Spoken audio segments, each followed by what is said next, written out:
The world belongs to optimists. Because if you're going to do anything big, you have to believe that it can happen. Otherwise, it never will. Imagine that you're in a movie, and imagine the movie begins now. And you're the hero of the movie. Yeah. What would that guy do? Yeah. What would that guy do right now? Yeah. Because you are. If they don't have what you want, don't listen to what they say. There's no greater waste of time than justifying your actions to people who have a life you don't want. People only root for others at 2 times. First, when they're at the beginning of the race. Second, when they finish. Neither is when you need it. So, you have to master the middle. The boring, exhausting, soul-crushing middle. That's where the winning happens, on your own. People will only cheer for you as long as you can't beat them at the game they value most. Friendly reminder that every person who doubts you is right until they aren't. It's a bug, not a feature. Your family and friends will say that every girl you ever date is not good enough, except for the one time you find the girl that you're actually going to marry, or that this business idea won't work, and you might have 9 failures. My first 9 businesses didn't really amount to anything. 9, as in the first one, I spent time on it, it failed. Second one, this one will be different, spent time on it, failed. And then the third one, this one, failed. And then 6 more after that. And it's painful as because the whole time everyone is telling you, I told you so. And they're right. Today, but not forever. It is astounding how many people want to be spectacular in life but also want to fit in and be normal. Like, by being normal, you are, by definition, aiming for average. Normal people get normal results. Weird people get weird results. You literally can't do what everyone else does and not expect to get what everyone else has. By doing what everyone else does, you guarantee average results. We're prepared to sort of waste years trying to work out what would take us days to do. I understand why some people have degrees of regret around that, because they think, like, I don't know where that time went. I wish I'd known this thing sooner. But again, if action's the antidote to anxiety, the only way that you can work out what it is that you need to do is by hurrying up and doing it. And again, if the fear of failure, the fear of the unknown is worse than the actual thing, you know, it all ties together. We don't rise to the standards we have when others are watching. We fall to the standards we have when no one is watching. The only work that really matters is the work that no one sees. It shows you who you really are rather than who you say you are. When you're on the way up, everyone roots for you because you remind them of their dreams. And when you're at the top, everyone tries to tear you down because you remind them of what they gave up on. Use what you have. And a lot of people have more pain than they do pleasure. Don't use it for too long. 10, 15, 20 years, like that's how you end up having a breakdown or some sort of dependency or addiction or vice. But it's potent, so use it. And I think that the insight of enemies can bring out a side of you that you are not aware, you weren't aware even existed, is kind of like alchemy, right? It's turning something that is both toxic and useless into something which is golden and your choice. You really can solve a lot of male problems by getting in shape and making money. You still have problems, they're just smaller and you have more resources to handle them. The world is there for the taking for anyone who can learn from their mistakes, do what they say they were going to do, and stick with it, even if it's not sexy. What used to make a man acceptable now makes you extraordinary. The bar for winning has never been so low. The willingness to be disliked is a superpower. If you develop the willingness to be disliked, you will inevitably have the courage to do the hard things that most people are not willing to do.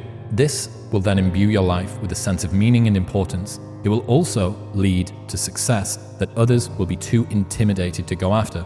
But I would go even further than this. I would argue that until you're comfortable with the disapproval of others, you are not truly a free individual yourself. You must develop the ability to be disliked in order to free yourself from the prison of other people's opinions. Learn to do what's right, even if others think it might be wrong. Learn to tolerate criticism and negative feedback, because that's what will make you better. Learn to be laughed at, hated on, and trolled, because if you can become comfortable with the hate, you'll be unstoppable. Reminder that if you want to be exceptional, you're going to be different from everyone else. That's what makes you exceptional.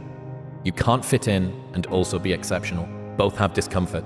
When you fit in, you have internal conflict, because you're not being 100% you. When you're exceptional, you have external conflict because everyone sees you as different. Pick one. When your friends start to say, you've changed, remember it's because they don't know how to say, you've grown. Discipline eats motivation for breakfast. You don't need motivation. It's great if it arrives. It's some extra fuel on the fire. But discipline is the thing that you need. What would you tomorrow want you today to do? You tomorrow would want you to keep that promise to yourself. And it's why discipline is so much more valuable. If you do a thing in spite of being scared of doing the thing, that is bravery. Right? There's no such thing as fake bravery. Like if you do the thing and you're scared, that's bravery. If you don't do the thing and you weren't scared, that's not bravery, right? The same thing goes for discipline. Doing the thing in spite of not wanting to do the thing is discipline, right? You don't need motivation. Get yourself up to go and do a thing. Act first. You have to lead with action, because if you are someone that deals with a crippling sense of insufficiency, your ability to discount any good thoughts you have in your mind is going to be so strong. If you try and lead with positivity first, I need to think it, wish it, believe it, and I will achieve it, your set point of negativity is going to just crush that into the ground. I'm speaking from personal experience, right? As the guy that was chronically unconfident and still has, the imposter syndrome that does creep in. You have to start with action. It needs to be, okay, what would have had to have happened in a week's time for me to look back on that week and find pride in myself? Pride's seen as something that you should be ashamed of, it's one of the 7 deadly sins. Pride is something that everybody misses. That having pride in your name, your performance, the way that you show up for other people is something that you can do. But you need to do something that is worthy of being prideful about, right? What would have had to have happened in a week for you to look back on that week with pride? Okay, maybe stop breaking promises to yourself. When you say, I'm going to wake up tomorrow at 7 a.m. and when the option comes to hit the snooze button, don't do it. There's one win that you've got for the day. That's action, right? If you had a friend and every single time that you and your friend decided that you were going to go out for dinner, that friend either showed up 2 hours late or didn't show up at all, you would stop trusting that person. That is the relationship that you have with yourself. You need to be able to trust your own word. And a lot of us don't, because life is very convenient and it is easy for people to not stick to the promises that they set themselves, because our ability to be idealistic is always going to outstrip reality's ability to deliver that to us. As soon as you posit an ideal, you then begin to compare yourself to that ideal. And true hell is when the person that you are meets the person that you could have been. Make the promise small, build it up step by step. Know that you are going to have setbacks, and this is my favorite rule from James Clear, which is a habit missed once is a mistake. A habit missed twice is the start of a new habit. Never miss 2 days in a row. So ideally, go for a month, build it up. But after that, if you ever miss one day, go, okay, mistakes are going to happen. Tomorrow I double down. Tomorrow I go on time, absolutely perfect. I'm straight up out of bed, or I go to the gym, or I walk the dog, or I do my meditation or whatever. And that's a good heuristic. Stops errors snowballing into new habits. The goal isn't to have the perfect daily routine tomorrow. The goal is to still be winning your daily routine in 50 years' time. If you expand your time horizon sufficiently, you will realize that very, very tiny steps can compound. Because I was doing my show for so long and it's just nothing, everything. Well, why? Well, it's because it's latent leverage. It takes so many layers of paint to get there. So yes, the first step has to be incredibly small. Do that, make it so small that you can't say no to it, and then what's next? And then what's next? There's an idea from mathematics called never multiply by 0. So we can have 2 million multiplied by 47, multiplied by 2.1, multiplied by 20,000. Multiplied by 0 is 0. Is 0. So if you spend all of your time working on your health and avoiding seed oils and eating only grass-fed organic meat, but one day decide to drive your car without a seatbelt on, that's multiplying by 0 Right. if you get into a wreck. Right. And so much of life, I think, is avoiding pitfalls, not expediting successes, because the pitfalls can kick you out of the game permanently, or they can do things that they're so catastrophic they take much longer to come back from. And this is, in some ways, an excuse for being averse to risk. Right. But I think it's just being clever about risk and knowing where you can take risks that have limited downside, not unlimited downside. It doesn't make sense to continue wanting something if you're not willing to do what it takes to get it. If you don't want to live the lifestyle, then release yourself from the desire. To crave the result, but not the process, is to guarantee disappointment. You're doing all of this stuff. You're learning all of these productivity techniques, and you're watching these YouTube videos, and you're listening to these podcasts, and you're taking these online courses, and you've got Skillshare, and you've got Readwise, and you're doing spaced repetition and morning routine, and you have no idea if it's going to work. But the thing is, no one has any idea if it's going to work. That is a painful cost of trying to do things with no promise that they're going to succeed. If you knew that it was going to work, there would be no risk in doing it, because it would be certain. You haven't been given this bespoke, idiosyncratic challenge that only you have to face. This is what every person who gets from a place that they are to a place that they want to be has to go through, because you need to try things with no promise that they are going to work. There's no confirmation of glory or success or accolade or prestige or anything on the other side. None of it at all. This lonely chapter is a period through which I think everybody needs to squeeze. Anybody that decides to go from a place they are to a place that they want to be is going to have to let go of people who can't go there with them. And this isn't a value judgment about the people that are doing the personal growth thing are better than the people that are already fine as they are and are happy leading a different sort of life. If you know that there is something that you're meant to do, if you know that there's something that you're meant to change, you will have to let certain groups, friends, routines, places, activities, recreations that you do, you're going to have to let those go. You know, the Rocky cutscene lasts for 90 seconds in the movie, but it can last for 5 years in your life. And you have no idea whether or not it's even going to work. And that's the bit that always got to me.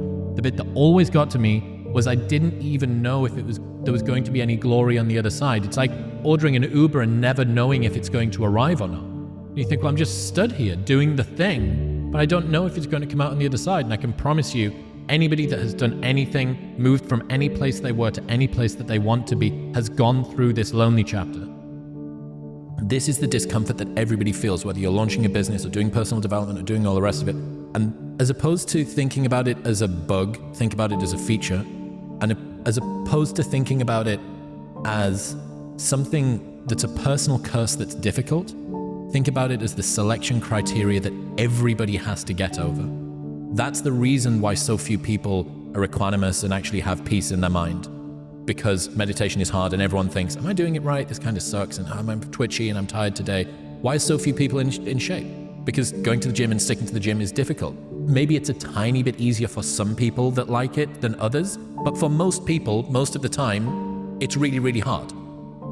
Thinking about the challenges that you need to face is just a selection criteria. The cost of doing business, right? This is just the cost of doing business, and I need to pay it. Preparing to do the thing isn't doing the thing. Scheduling time to do the thing isn't doing the thing. Making a to-do list for the thing isn't doing the thing. Telling people you're going to do the thing isn't doing the thing. Messaging friends who may or may not be doing the thing isn't doing the thing. Writing a banger tweet about how you're going to do the thing isn't doing the thing. Hating on yourself for not doing the thing isn't doing the thing. Hating on other people who have done the thing isn't doing the thing. Hating on the obstacles in the way of you doing the thing isn't doing the thing. Fantasizing about all of the adoration you'll receive once you do the thing isn't doing the thing. Reading about how to do the thing isn't doing the thing. Reading about how other people did the thing isn't doing the thing. Reading this essay isn't doing the thing. The only thing that is doing the thing is doing the thing. When you have an unmade decision, every single second that you spend thinking about the unmade decision could have been gotten back had you just made the decision. And realizing that it's a justification for eating frogs earlier in the day. I need to answer that email. The longer that you wait until you answer that email, the more times you will think the thought, I need to answer that email. Yeah. And if we assume that what truly, truly matters in life is the time and the attention that we spend within that time, Your time is being captured and your attention is being captured by a thought that could have been gotten rid of had you have just done it. Had you have just had the conversation, broken up with the relationship, left the job, told the father, whatever. Done your stretches, cleaned your teeth, had a shower, whatever it is that you needed to do. All of that anxiety cost could have been gotten rid of had you just gone and done it. You don't become confident by shouting affirmations in the mirror, but by having a stack of undeniable proof that you are who you say you are. Outwork your self-doubt. And it wasn't until I had a project where I could no longer deny that my efforts were bearing fruits and that I was becoming competent at something. It was a crushing amount of volume and incontrovertible evidence that smashed my imposter syndrome into the ground. There's a great quote from Jean-Paul Sartre. He said, "I've led a toothless life. I have never bitten into anything. I was waiting. I was reserving myself for later on. I have just noticed that my teeth have gone." For better or worse, life is really short. And it's this ridiculous irony that you only see in retrospect how short it is.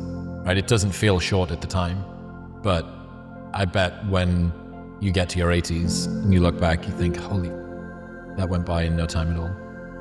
Stop taking life so seriously. Like, no one is getting out of this game alive, literally. In 3 generations, no one will even remember your name. And if that doesn't give you liberation to just drop your problems for a moment and find some joy, I don't know what will. Life is inherently ridiculous and guaranteed to end sooner or later. So you might as well enjoy the ride.